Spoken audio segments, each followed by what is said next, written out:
So I mentioned ISIS. It's current. It's in the news. They are just as confident, as enthusiastic about their beliefs as you are.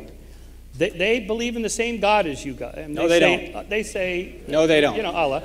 No. But it's the monotheistic God. No, Michael, Islam is a religion it's a monotheistic religion. Michael, you ask any Muslim scholar and any Christian scholar, if they were in here right now, is Allah and Yahweh the same? Both of them would say no, because Allah is arbitrary and Yahweh's triune. Okay. But that's not what they would say. Yes, they would. You would say this. But moderate Muslims, they say they believe in the same God as you. No, they don't. Believe. They don't. And furthermore, they're just as, but regardless, this is not my point.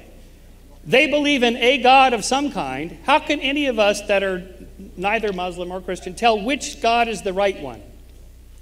Which God is the right one? You use the evidence. You get a book called I Don't Have Enough Faith to Be an Atheist.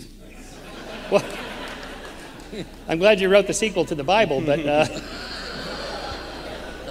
why should we believe that? Well, I mean, what evidence? What are you talking about evidence? Are you talking about linguistic evidence? Come tomorrow night. Or if you give me some time, I'll go through some of it right now. In other words, to an outsider, I can see that Christianity and Judaism has become much more peaceful than they used to be. They used to, as I pointed out, behead people, burn people to death, and so on. They don't do that anymore. Why not? Because they went through the Enlightenment. Islam has not gone through an Enlightenment yet. Hasn't even gone through a Reformation yet. Okay, so we can track historically the difference. But theologically, as an outsider, I can't see any difference. You're enthusiastic, they're enthusiastic. The biggest difference, of course, is one is violent and the other one is not violent.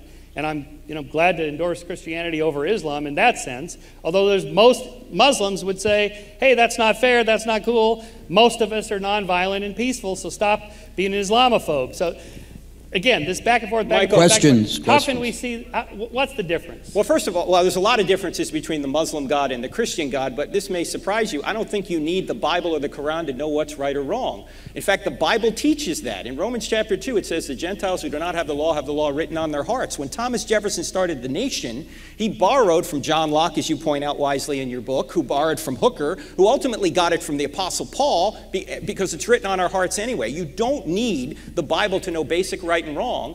Everybody knows basic right and wrong already.